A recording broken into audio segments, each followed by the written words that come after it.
Boa noite a todos, sejamos todos bem-vindos a mais uma exposição digital da Associação Espírita Caridade. Que todos que estão nos seus lares nesse momento estejam também com este sentimento de paz, de tranquilidade que nós estamos experimentando nesse momento, porque nós sabemos que sempre que nós abordamos um tema que vai tratar do Evangelho, esse tema ele traz um pouco de tranquilidade, de serenidade para o nosso coração. E isso é muito importante, sobretudo no tema que nós temos proposto para a noite de hoje, que é justamente nutrição espiritual. Nós vamos encontrar no livro Pão Nosso, capítulo 134, psicografia do Chico, ditado pelo Emmanuel, justamente um assunto pelo qual nós, enquanto humanidade, precisamos muito refletir, sobretudo nessa época de pandemia. Então, lá no Pão Nosso, nós temos a máxima de Paulo de Tarso, que remete as suas palavras aos Hebreus, capítulo 13, versículo 9. E Paulo diz: bom é que o coração se fortifique com graça e não com manjares, que nada aproveitaram aos que a ele se entregaram. Nessa época que nós estamos vivendo, todos nós buscando ficar em casa, aqueles que precisam trabalhar estão buscando um cuidado máximo. Nós estamos buscando o equilíbrio das coisas. E nós estamos também podendo ver o quê? A gente está podendo notar mais solidariedade das pessoas. Nós estamos vivenciando épocas mais fraternas, em que o amor ao próximo transborda, como antes, em alguns pontos mais retirados, mais distantes ou mais discretos, também acontecia. Hoje, de uma maneira um pouco mais aberta, porque nós precisamos disso. Esse momento pede mais do que nunca que nós olhemos para o próximo, que nós olhemos para o outro, mas que também nós olhemos para o próximo mais próximo, que somos nós mesmos. Olharmos para o nosso interior, buscarmos o equilíbrio, buscarmos a navegação por um universo que nós normalmente desconhecemos por não nos aventurarmos em direção a ele, que é o nosso universo interior. Enquanto seres, nós temos um caminho vasto para percorrer. E um ponto muito importante de nós observarmos é justamente como nós estamos nos sentindo diante dessa pandemia. É importante também nós observarmos que o coração, como diz ali Paulo, ele deve estar mais presente em nossos atos. E quando nós estamos diante de um perigo eminente como esse, do vírus, nós observamos uma melhora nas relações, uma melhora na busca pelo próximo, pela família, pelo esposo, a esposa, o filho, a filha. Nós tínhamos antes uma espécie de automatismo, né, que o mundo nos impõe, que era muito presente em boa parte das pessoas do planeta. E hoje, esse automatismo, essa rotina que foi criada por nós mesmos, ela acaba que se modificando parcialmente ou totalmente. Então é interessante que nós observemos que as relações melhoraram. Hoje nós buscamos conversar mais dentro do nosso lar, coisa que talvez no automatismo não fazíamos tanto como agora. Estamos tendo a oportunidade de nós realmente olharmos, preenchermos o nosso coração com amor, com carinho e levarmos isso adiante, não esquecendo de nós mesmos, porque o amor próprio nos faz muito bem. Nós não podemos esquecer disso. Nessas relações, nós observávamos também a interação da tecnologia nas nossas vidas de uma maneira diferente.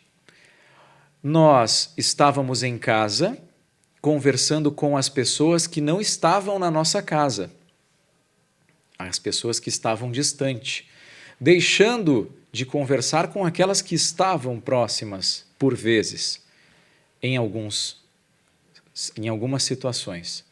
Hoje nós estamos observando o uso das tecnologias de maneira diferente, para justamente aproximar, para que nós possamos conversar mais, mas não daquela maneira robotizada, sem sentimentos, porque nós precisávamos ocupar o nosso tempo ou buscar preencher um vazio que nós nem sabíamos que tínhamos dentro de nós. Hoje, nós estamos buscando nos aproximar das pessoas distantes da mesma forma como antes, mas é com saudade, é com vontade, é com sentimento. Tudo se modificou nesse sentido, sem que nós deixemos de dar atenção para aqueles que estão em casa, até porque nós estamos mais tempo em casa. Nós estamos tendo essa oportunidade de participar de um momento da humanidade de transição comportamental. Então é interessante, nós atingimos um certo nível de tecnologia, talvez não usávamos da melhor maneira e hoje estamos tendo a oportunidade de voltar atrás em alguns pontos importantes, buscar mais a simplicidade para que nós tenhamos uma plenitude de vida melhor. No trabalho, as relações também, para aquelas pessoas que continuam trabalhando, algumas rotinas se modificaram, se não parcial, totalmente. Então, pessoas trabalham ou home office, ou até mesmo vão na empresa, mas com um cuidado, né? Não só a higiene, mas com um cuidado de relação diferenciado. Porque nós nos preocupamos uns com os outros. Nós sabemos que cada peça é fundamental dentro do organograma empresarial. Nós começamos a dar valor para, talvez, posições que eram ocupadas na empresa e que nós não dávamos o devido valor. Essas tarefas, elas hoje são imprescindíveis nesse organograma empresarial para que tudo funcione da melhor maneira, obviamente com todos os cuidados necessários a todos. Então, tudo está se modificando de uma maneira muito rápida e nós estamos tentando absorver tudo isso. E a doutrina espírita vem nos abraçando, nos mostrando que nós temos maneiras de buscarmos o equilíbrio diante disso tudo. Emmanuel vai trazer nesse capítulo do Pão Nosso, Nutrição Espiritual, que o alimento do coração, para ser efetivo na vida eterna, há de basear-se nas realidades simples do caminho evolutivo. Então, mais um item que nós estamos notando nessa época, tentando aqui trazer algumas variáveis positivas que a pandemia está tentando nos mostrar. E a simplicidade é uma delas. A simplicidade do aconchego do lar, da companhia para fazer o almoço ou a janta, coisa que antes não era possível porque nós estávamos ocupados com uma coisa ou outra. Então, estamos tendo um pouco mais de oportunidade de estarmos com os filhos, acompanhar esse crescimento, para que depois a gente não chore lá adiante, quando estiverem crescidos e pensemos assim, meu Deus, a infância deles passou. O que eu fiz nesse período? Onde eu estava? O que eu estava fazendo que era mais importante do que eles?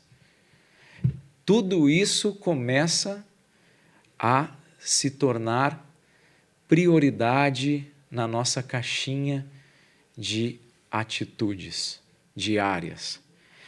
Então, como nos sugere Paulo, para que nós coloquemos, nos fortifiquemos com graça no coração e não com manjares, nós temos que aprender a nos nutrirmos do amor. E no dia a dia agora, nós estamos observando então exemplos maravilhosos, coletivos e individuais disso que estamos falando. O que nós não podemos, às vezes, nos equivocar quando nós lemos essa expressão, essa máxima de Paulo, é que quando colocamos a fé em jogo, quando nós identificamos a necessidade real de estarmos conectados a Deus e buscamos uma ponte para isso, seja a religião ou a doutrina filosófica que nós escolhermos para que nós cheguemos até Deus, nós acabamos utilizando mais o manjar do que a graça para fortificar o coração. A gente entende nessa máxima, de maneira equivocada, que talvez uma doação de dinheiro seja o suficiente para eu fortificar o coração. Não é com materialidade, não é com manjar. Obviamente que uma doação bem endereçada, sobretudo agora, a instituições de caridade que fazem um trabalho de auxílio ao próximo, é muito válido. Mas para o nosso crescimento só isso não basta. Não basta só terceirizar ao dinheiro, ao nosso dinheiro, aquela vontade de crescimento, aquela responsabilidade pela nossa evolução que o ser tem. Então é interessante nós vermos o seguinte, que é importante sim nós fazermos a caridade material, de coração, não com aquele sentimento de eu tenho que fazer alguma coisa porque eu entendi pela minha fé que eu devo fazer uma contribuição mensal ou semanal. Tem que ser com o coração. Tem que realmente ser com o coração, sabendo que vai ser bem endereçado.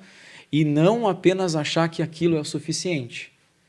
Nós precisamos mais. Nós precisamos estabelecer, começar a criar todos os mecanismos, as conexões dessa relação com Deus, para que nós estejamos cada vez mais próximos do Criador. E isso se faz com o tempo, mas é necessário que nós iniciemos. A própria caridade, ela, de maneira desapegada, sem anúncios, ela é importante, a caridade material, também a caridade moral. Às vezes, dedicar algum tempo para ouvir alguém próximo, ou até mesmo buscar auxiliar com as palavras que você tem aí dentro de si. Nós temos um vocabulário imenso. Se nós pararmos, respirarmos, pensarmos, nós vamos ver que qualquer um de nós consegue, quando vinda do coração à vontade, auxiliar alguém. Com as palavras mais simples que forem, não importa. O importante é tocar. Não adianta eu trazer um vocabulário com palavras diferentes, com palavras mais complexas, se eu não tocar. Aí eu não vou estar alcançando o objetivo. Então a caridade, ela se faz utilizando o nosso coração, utilizando o nosso sentimento, colocando ele a trabalhar. É desse tipo de alimento que o nosso coração precisa, para que o vazio existencial, que hoje sobressai muito, aparece muito nesse momento de pandemia, de isolamento, que ocasiona às vezes processos depressivos nas pessoas, tristezas ou até mesmo a falta de vontade de correr atrás do prejuízo, isso tudo pode ser por conta do vazio existencial que eu deixei criar-se dentro de mim. Eu tenho que preencher isso com amor. Amor ao ser que está aqui, amor ao próximo, amor a Deus. Essa relação conosco, com o próximo e com Deus é muito importante que nós estejamos cuidando desse processo todo.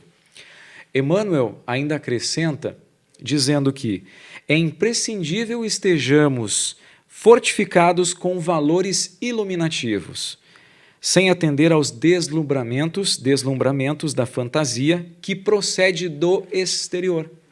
Fantasia que procede do exterior.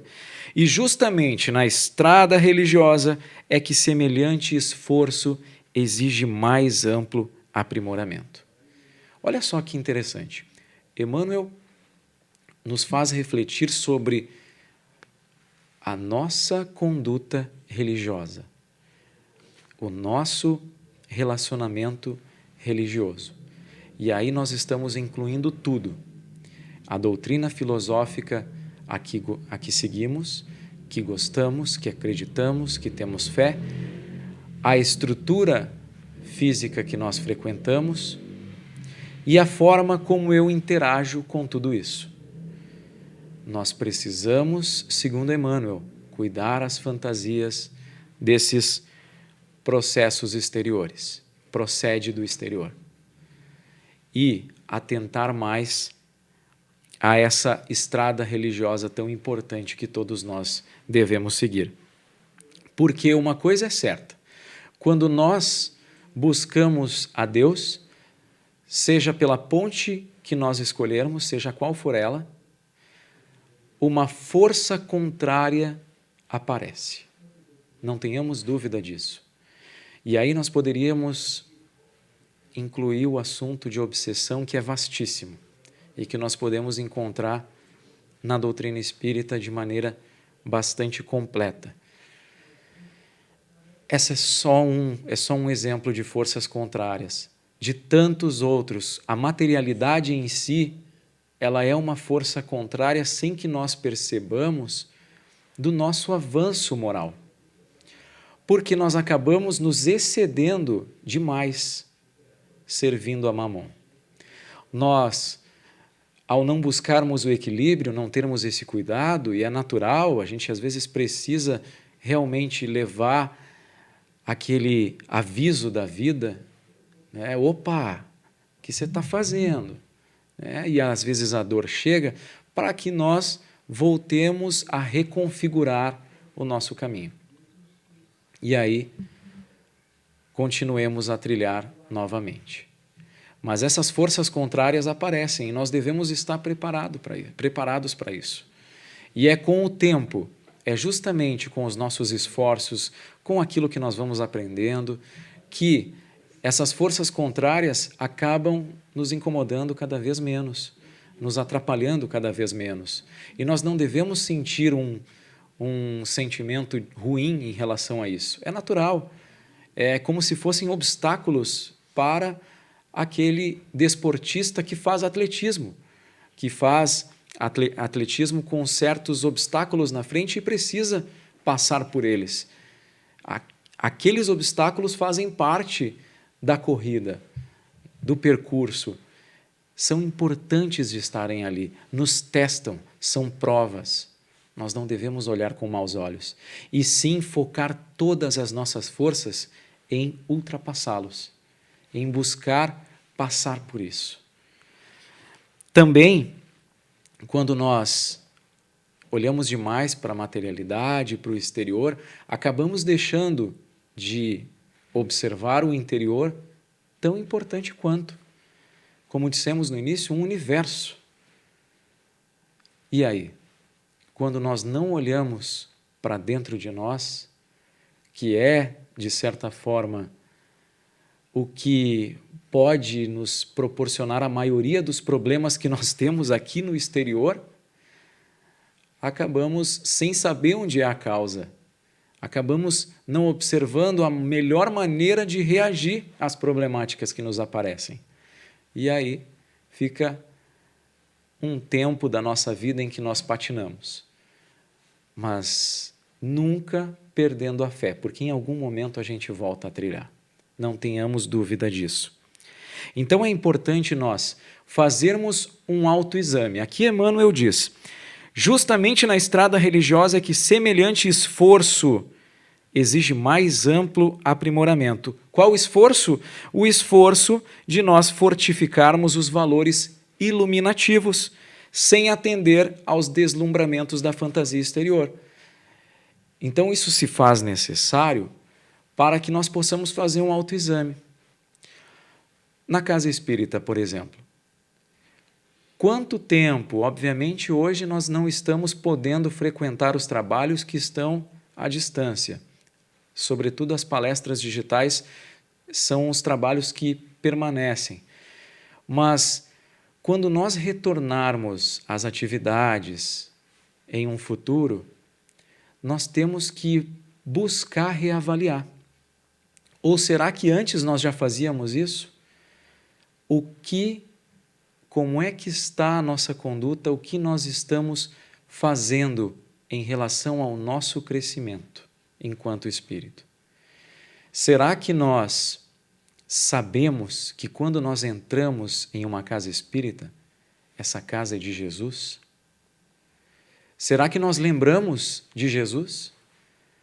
Será que nós lembramos dos benfeitores que trabalham e fazem o seu papel tão importante na casa? Será que nós buscamos olhar o outro? Ou nós estamos só preocupados com os nossos afazeres, com o nosso trabalho lá fora?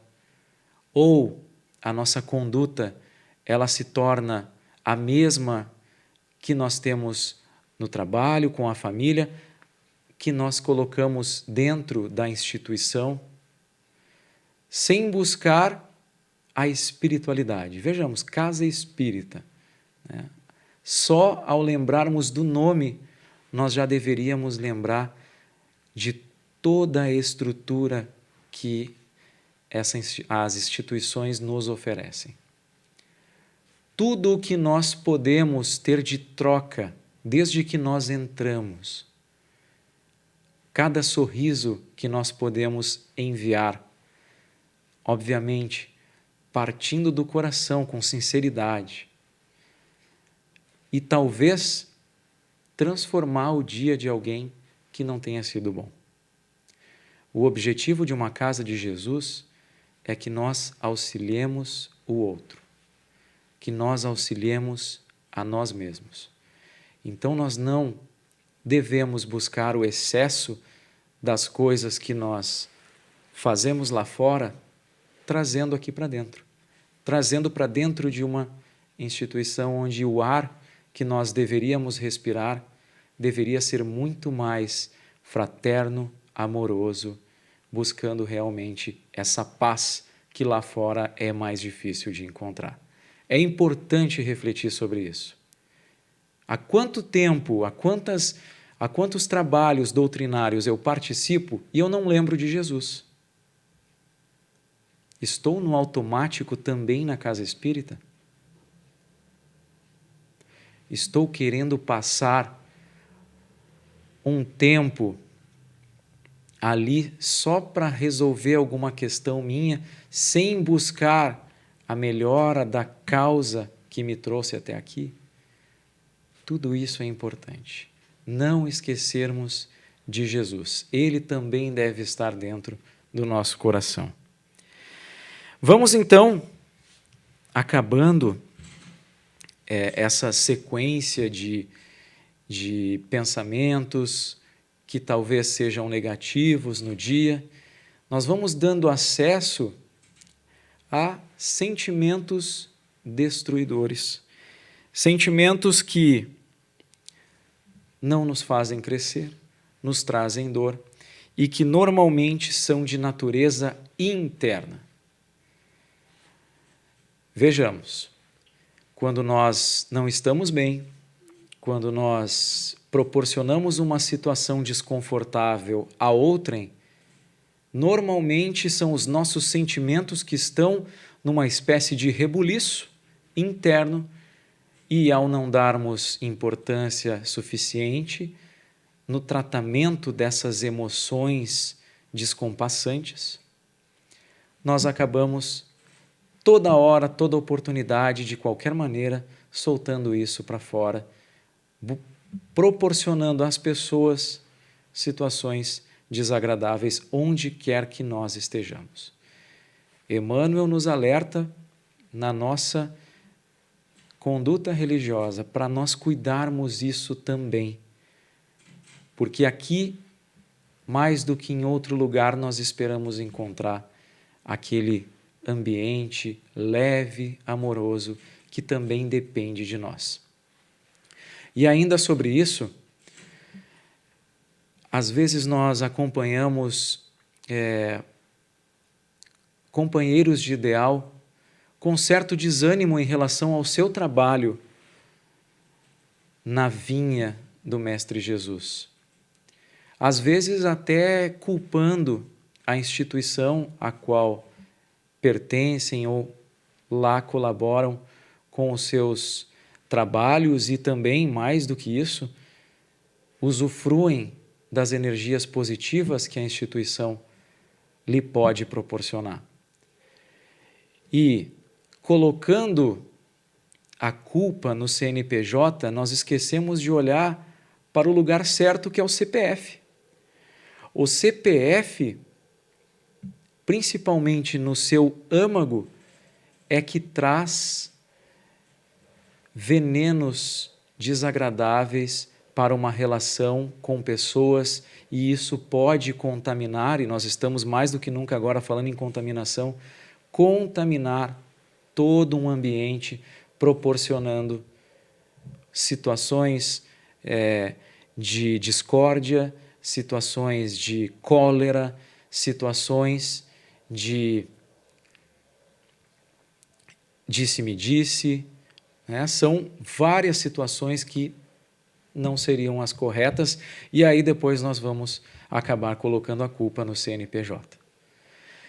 Tem um texto muito especial do irmão X, no livro Cartas e Crônicas, psicografia também do Chico Xavier, lá no capítulo 29, o irmão X vai falar justamente sobre esse sentimento e vai trazer um exemplo para todos nós. Acho importante nós lermos esse texto, que é um texto curto, para que nós possamos entender melhor o que o autor quer passar. Declara-se você esgotado pelos conflitos internos da instituição espírita de que se faz devotado servidor, e revela-se faminto de uma solução para os problemas que lhe atormentam a antiga casa de fé. Lutas entre companheiros e hostilidades constantes minaram o altar do templo, onde muitas vezes você observou a manifestação da providência divina, através de abnegados mensageiros da luz, e hoje, ao invés da fraternidade e da confiança, do entusiasmo e da alegria, imperam no santuário a discórdia e a dúvida, o desânimo e a tristeza. Pede-nos você um esclarecimento. Entretanto, a propósito do assunto, lembro-me de velha e valorosa árvore que conheci em minha primeira infância. Olha o comparativo que o irmão X vai fazer da instituição espírita com a árvore. Verde e forte, assemelhava-se a uma catedral na obra prodigiosa da natureza. Cheia de ninhos, era o palácio predileto das aves cantoras que em suas frondes trinavam felizes. Tropeiros exaustos encontravam a sua sombra que protegia a cristalina fonte. O reconforto é a paz, o repouso e o abrigo. Lenhadores, de quando em quando, furtavam-lhe pedaços vivos e peregrinos ingratos roubavam-lhe ramos preciosos para utilidades diversas. Tempestades terríveis caíam sobre ela anualmente, oprimindo-a e dilacerando-a, mas parecia refazer-se sempre mais bela. Coriscos alcançaram-na em muitas ocasiões. São pequenas fagulhas elétricas, até mesmo dos raios. Mas a árvore robusta ressurgia, sublime. Ventanias furiosas periodicamente inclinavam-lhe a copa, decepando-lhe galhos vigorosos. A canícula demorada, o calor em excesso demorado, impunha-lhe pavorosa sede, e a enxurrada costumava rodeá-la de pesados detritos. O tronco, porém, sempre adornado de milhares e milhares de folhas seivosas, parecia inabalável e invencível. Até aqui, o que deu para a gente observar? Tudo que vem do exterior contra a árvore, aqui uma analogia utilizada pelo irmão X da Casa Espírita, da instituição espírita, tudo que vem do exterior, ela acaba com naturalidade, reformulando para que tudo volte ao normal, à mesma normalidade, à mesma paz, à mesma vitalidade. Mas um dia, contudo, diz ainda o irmão X, alguns bichinhos começaram a penetrá-la de modo imperceptível. Ninguém lhes conferiria qualquer significação, afinal de contas eram bichinhos. E aí, o que aconteceu? A partir daí, esses bichinhos, ao se introjetarem, microscópicos, incolores, quase intangíveis, viajores e servos do campo não identificavam a presença porque eram muito pequenos. Esses bichinhos começaram a se multiplicar. Indefinidamente invadiram as raízes e ganharam o coração da árvore vigorosa, devorando-o pouco a pouco. E o vegetal que superara as ameaças do céu e as tentações da terra, em reduzido tempo, triste e emurchecido, transformava-se em lenho seco, destinado ao fogo. O irmão X agora novamente traz do exemplo lúdico da árvore para a instituição espírita, dizendo, assim também, meu caro, são muitas das associações respeitáveis quando não se acautelam contra os perigos aparentemente sem importância. São admiráveis na caridade e na resistência aos golpes do exterior. Suportam com heroísmo e serenidade estranhas provações e contundentes pedradas. Afrontam a calúnia e a maldade, a perseguição e o menosprezo público dentro de inalterável paciência e indefinível força moral. Visitada, entretanto, pelos vermes invisíveis da inveja e do ciúme, da incompreensão ou da suspeita, depressa se perturbam e se desmantelam, incapazes de reconhecer que os melindres pessoais são parasitos destruidores das melhores organizações do espírito. Quando disse-me-disse, a maledicência, invade uma instituição, o demônio da intriga se incumbe de toldar a água viva do entendimento e da harmonia, aniquilando todas as sementes divinas do trabalho digno e do aperfeiçoamento espiritual. Então, conclui o irmão X. Dentro de minha nova condição, apenas conheço um remédio. Nossa adaptação individual, olha o CPF aí, e coletiva, agora, para buscar correr atrás do que nós perdemos, tem que ser em CNPJ, tem que ser no coletivo. E coletiva, a prática real do Evangelho do Cristo.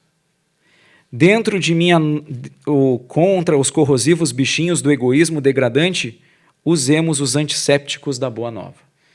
Então, quando nós estamos deixando de observar o nosso interior, talvez nós estejamos contaminando os demais dentro do segmento religioso o qual nós estamos inseridos, e isso proporciona aos poucos, porque nós estamos no interior, é como os bichinhos lá, vamos criando organismos cada vez maiores e destruidores dessa árvore. Então não sejamos nós aqueles assintomáticos sem máscara, que não cuidam do próximo, porque não estão sentindo nada. Porque nós não temos nenhum sintoma. Normalmente, quem se nutre da maledicência, da inveja, do ciúme, não identifica logo em si isso. Mas nós não podemos sair a contaminar os outros. Nós temos que buscar essa reflexão interna, fazer essa autoavaliação. O que nós já crescemos? Como nós podemos contribuir? Às vezes, o silêncio auxilia mais do que nós podemos imaginar. Porque só em nós não termos falado aquilo que a gente pensou, já não proporciona uma situação desagradável, um clima ruim, que acaba estragando a psicosfera de um ambiente tão lindo de paz como essas instituições. Então é interessante observarmos a nossa conduta, como nos sugere Emmanuel, cuidarmos do nosso cantinho, da nossa associação, afinal de contas também somos parte dela. E esse cuidado parte dessa reforma interior nossa, consertando a nós primeiro. Também, buscando esse equilíbrio, é interessante nós observarmos como está a nossa conduta, o comportamento em relação àquilo que nós esperamos da instituição. Porque às vezes nós chegamos com uma curiosidade tão grande, exacerba, em relação, no caso do Espiritismo, talvez aos fenômenos mediúnicos, e nós esquecemos de buscar algo tão importante que é a reforma íntima, que o Espiritismo também nos traz um cabedal de informações, uma série de caminhos, porque nós temos, dentro dessa doutrina incrível, uma obra chamada O Evangelho segundo o Espiritismo, baseada no Evangelho de Jesus. Então não tem como ser diferente. Não tem como nós termos um contato real com ensinamentos desses e não buscarmos uma mudança. Essa mudança ela não precisa ser de ontem para hoje, mas ela precisa começar. Porque se ela não começar, nós estaremos na mesma. E estando na mesma, talvez nós estejamos dando mais importância a outras coisas do que aquilo que Kardec nos deixa claro que é o principal que o espírita deve observar. É o principal ponto que a doutrina espírita espera de nós, que é a nossa reforma íntima. A doutrina espírita espera homens de bem, e não homens estudiosos, homens cheios da letra, que não conseguem nem cuidar do seu interior. Cuidemos para não trocar os valores, não deixar aquilo que não é mais importante nas nossas prioridades. Não estamos dizendo que o estudo complexo que a doutrina espírita nos traz não seja importante, é muito, é maravilhoso. Mas nunca deixar de lado o principal segmento, aquilo que realmente vai modificar o ser que nós somos, que é o contato com o Evangelho do Cristo. E vejamos tamanha importância dessa obra, que lá no livro Obras Póstumas, Kardec colocou um item chamado Imitação do Evangelho. Ele ia falar sobre essa obra, o Evangelho segundo o Espiritismo. E lá ele contou que ele não revelou a ninguém o tipo de assunto, a obra que ele estava começando a trocar informações, a trabalhar junto com os espíritos. Ele não tinha falado para ninguém. Mais tarde ele contou ao Sr. Didier por conta da publicação do livro. E ainda assim, ali, na hora da publicação, o Sr. Didier acabou dando a sugestão que ele trocasse o nome de Imitação do Evangelho para o Evangelho segundo o Espiritismo, de acordo com algumas recomendações que ele deu lá na época. Mas foi só. E isso embasa a resposta dos benfeitores, porque os médiuns não sabiam de nada, não sabiam dessa obra. Então, quando Kardec vai lá no dia 14 de setembro de 1863, em Paris, e faz um questionamento para os espíritos, obviamente através de um médium, e pergunta: o que você pensa sobre a nova obra que estou trabalhando? O médium não sabia, ninguém sabia. E os espíritos respondem o seguinte: esse livro de doutrina terá influência considerável. Você aborda as questões capitais e não apenas o mundo religioso encontrará as máximas que lhe são necessárias, mas a vida prática das nações obterá excelentes instruções. Olha que interessante. Não satisfeito com isso, Kardec aproveitou para pedir uma outra análise sobre essa obra que iria surgir. E se retirou para a localidade de Saint-Andrés, que é ali no litoral da França, cerca de 200 quilômetros da capital, Paris. Ele saiu de Paris, mas antes de sair, ele deixou uma pergunta sobre essa obra que ele estava fazendo e foi até o litoral. Chegando lá, depois de um tempo, a carta com a resposta foi até ele, chegou até ele. E lá os benfeitores disseram o seguinte: agora você compreende porque tínhamos necessidade de mantê-lo à nossa disposição, isolado de qualquer outra preocupação que não fosse a doutrina. Uma obra como essa, que elaboramos de comum acordo, tem necessidade de recolhimento e isolamento sagrado. Sigo com vivo interesse os progressos de seu trabalho, que são um considerável passo adiante e abrem, enfim, para o Espiritismo o largo caminho das aplicações úteis pelo bem da sociedade. Com essa obra, o edifício começa a destacar-se de seus andaimes e já se pode antever a cúpula se desenhar no horizonte.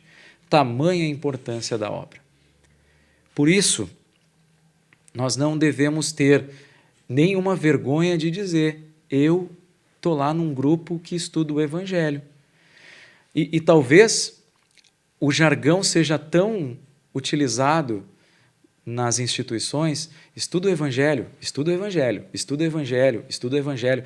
Às vezes até mesmo vem do atendimento fraterno, a pessoa passa pelos grupos de estudo e vai ouvindo: estuda o Evangelho, estuda o Evangelho. E ela acaba deixando essa frase virar automatismo, e não pode, porque essa frase ela é de capital importância. Estuda o Evangelho quer dizer: esse livro vai mudar a tua vida. Esse livro vai te fazer melhor. Esse livro vai te proporcionar uma vida mais equilibrada. Estude o Evangelho. Então, são novos olhos para as nossas relações com esse aspecto tão importante da nossa vida enquanto seres, que é o aspecto religioso. E a falta do Evangelho no nosso dia a dia, ela pode proporcionar problemas que nós estamos acostumados a enfrentar. Então, para que a gente possa ter uma ideia mais resumida, nós precisamos o quê? Para nos nutrirmos espiritualmente. Hoje, com a série de vícios que nós andamos tendo, e são aqueles vícios mais comuns que nós podemos imaginar: o vício de falar mal, o vício de buscar sempre o atalho ao invés do complexo, né, ao invés do bem feito, a falta de amor, a falta de observação às pessoas, de carinho, a falta que nós estamos deixando na família por conta de outras atribulações quaisquer, o excesso do externo vai fazendo com que nós não nos equilibremos. Então nós precisamos fazer o quê? Um detox espiritual. Sabe aquele detox? Isso, aquele que parece que é um pouco ruim no início, mas você vai acostumando. Por que é ruim? Porque a gente precisa mudar. E a mesmice, o comodismo, a zona de conforto, ela, para a nossa mente, acaba se tornando algo prazeroso, mas não pode.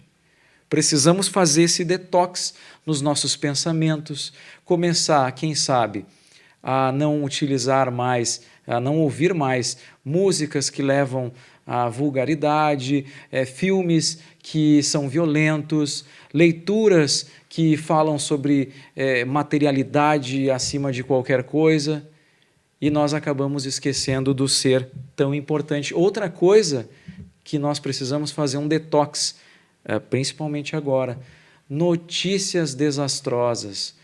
Não precisa a gente ficar desinformado, não precisa, mas ficar vidrado o tempo inteiro, consumindo por excesso notícias desagradáveis, vai mexer com o nosso interior. E aí nós podemos também, por conta do vazio existencial, por não estar lá preenchido suficientemente com sentimentos que vão fazer uma força contrária àquela negatividade que está entrando, nós acabamos passando mal, ficando doentes. Então temos que cuidar da nossa mente também nesse momento. E esse detox é muito importante também para que a gente não comece a contaminar os outros. E como foi dado o direcionamento por Emmanuel, sobretudo no nosso ambiente que deveria ser de paz, de amor, de leveza, de união. Então, a reeducação dos sentimentos se torna tão importante quanto a reeducação alimentar para quem deseja perder peso. Esse detox de pensamentos é tão importante como o detox daquele que deseja tirar as toxinas do seu corpo, aquele suco que a pessoa toma para se sentir melhor. A água, aquela mesma que a gente bebe para deixar o nosso organismo funcionando plenamente, nós também devemos buscar beber na mesma fonte, espiritualmente falando, mas aí essa força que nós devemos beber é o amor. Nós devemos nutrir o nosso coração com amor, porque só assim nós conseguimos contagiar os demais que estão à nossa volta com aquilo que realmente é bom, saudável para todos nós. Muito obrigado, meus amigos, tenhamos todos uma boa noite e que possamos passar essa semana sempre na paz do Mestre Jesus. Obrigado.